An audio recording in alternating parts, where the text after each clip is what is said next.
Sculpture, for me, was a matter of connecting shapes. I found that a lot of the shapes had an interesting position with it all at different angles. And if you cut something up and look at it a different way, you get shapes that you wouldn't normally envisage. Leon's creative process is just the whole world around him, and he finds all these materials, and then he makes these wonderful sculptures out of it. At one point I was having the roof of my house reshingled, and as the workmen were finishing the job, I saw a couple of bundles of shingles left over, so I had an idea to keep shingling, and but doing something different. So I went quickly to a used car lot.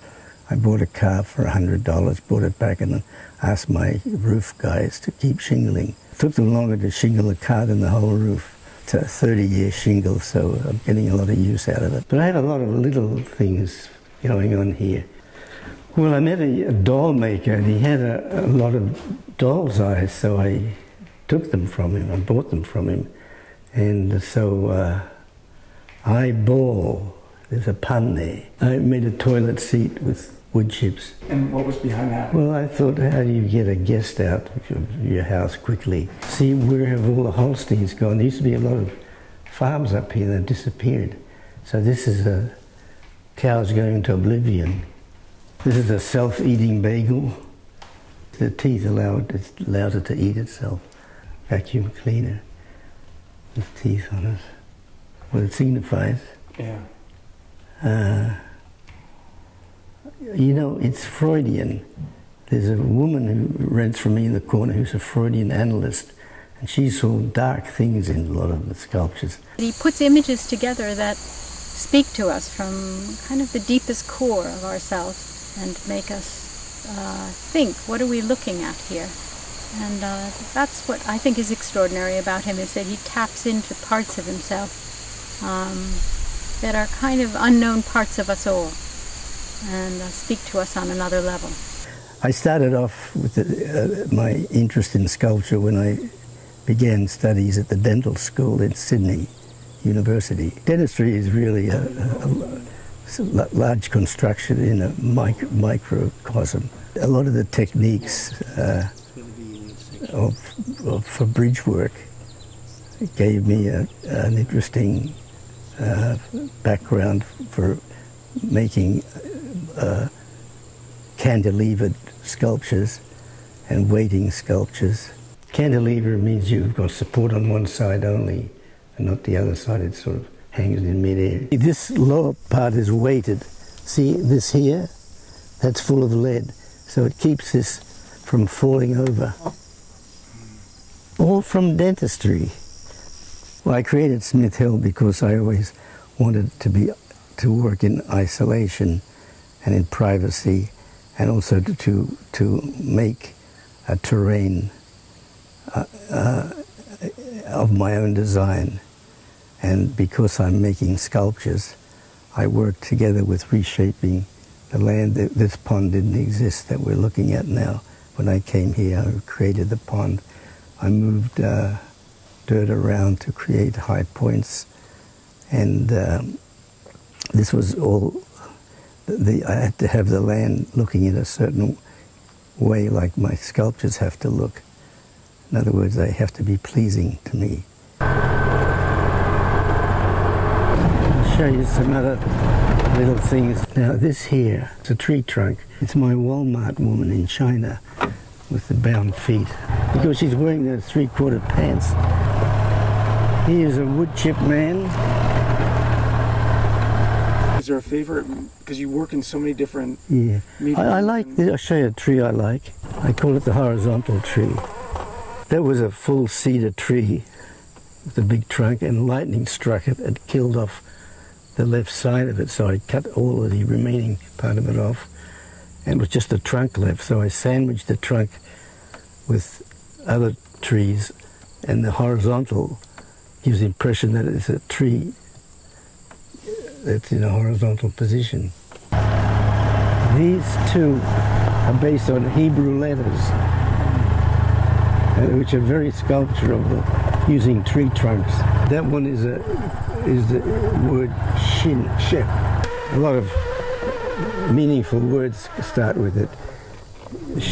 Shalom, Shabbat, which is the Sabbath, and many other ones. The other one, Tzaddik, just means righteous. There's a big letter here which has significance just by itself. It's called a Chai, C-H-A-I. The alphabet lends itself to sculptures because they're like Stonehenge shapes. And this is my homage to junk.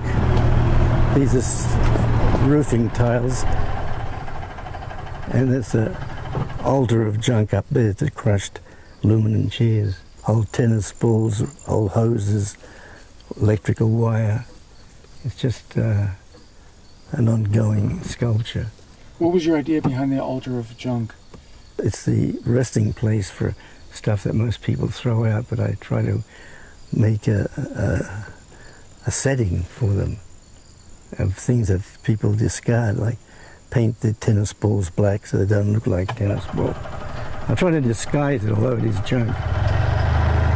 I enjoy the paradox of the work, blending things that you don't suspect as to be as a part of a sculpture, taking a tree and exposing it to something else and using different colors, and yet the tree is still looking interesting, and nature is keeping, like, we both keep it alive, nature and me. What was it like growing up with all these sculptures and... Well, at first I didn't like it. What didn't you like about it? Well, you know, when you're young, you just want to be normal.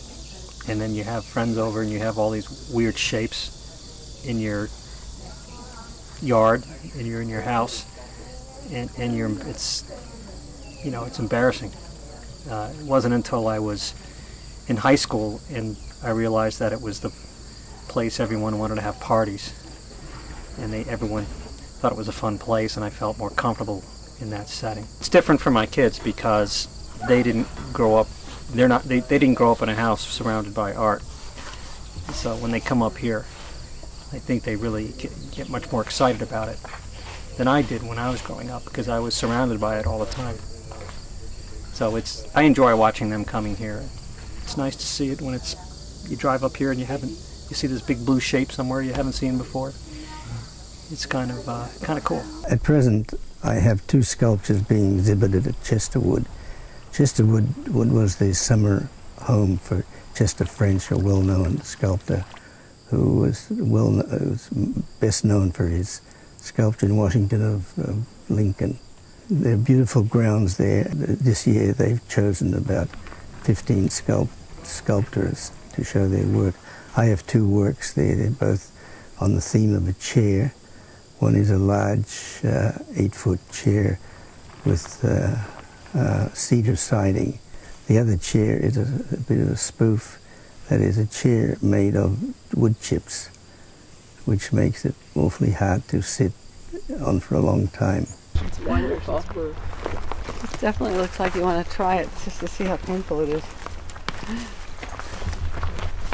Oh, okay.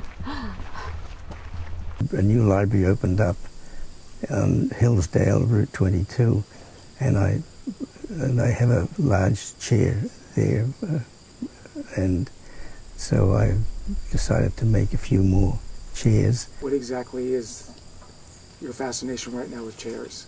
I just like the shape of chairs, and so you had that chair out front, and then the library took it, so you have to make a replacement. Well, I did make a replacement. And then you decided to make other chairs along the way? Yeah. With that chair leaving me, I decided to create a little family of chairs. Oh, you have this wire, that's what's causing it to catch. Can you cut that?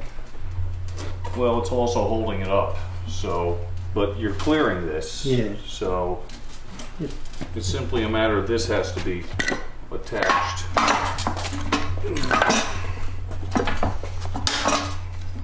not going to stay there, Leon. So, lots of times we have so many irregular shapes here, it's difficult. Goop? Yeah. Who's going to stay in here and hold it?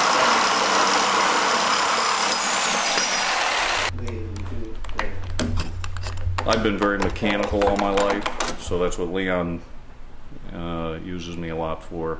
I try not to compete with him. People say, how do you work for a sculptor? I think it's the best way. I'm not the sculptor. I let him be the sculptor. And I don't try to take credit for his work. But I think that combination works pretty good. Two people that are too much about sculpture probably would have a problem. They wouldn't be able to stand each other for forever. But, you know, 25 years speaks for itself. I've watched him complete a lot of his projects that, when they're complete, it's satisfying for both of us. For him as a sculptor, but for me, for, you know, I made something work. And I get a lot of reward from that, too. And I also have the support from my wife, who I consider to be a muse. So I like to consult her, and I take her criticism seriously, because she has she's a great talent in as a painter. It's fun to be part of some big ideas and funny ideas, and we've collaborated on a few things. Yeah. Like the birch forest. What was the collaboration like on the birch forest? Well, Elaine did the faux painting on the furniture to make it look like it was a birch pattern. Yeah, and then I photographed it. We made posters of it. I do a lot of the photographing. Having this in your world, how has that informed the rest of your life? Well, it's hard to be depressed when you're in a beautiful setting like this, and I mean, even if you're not aware of it, I think it acts on your mood. I go to my studio every day because it's important for me to keep a certain discipline, and also I'm very curious to see what I did the previous day, see if it's still holding up overnight. I rather enjoy being in my studio, and what is important for me for the continuity is to be doing several pieces at once. So if you get trapped with one, you just go to the other one and try to get some response out of that sculpture. How do you know when you're getting a response? When it looks good. And that's an instinctual thing. You'll acquire somewhere that you're working on a piece of art. And that's where travel comes in to be of importance, because you're out of your environment and you're open to new sensations.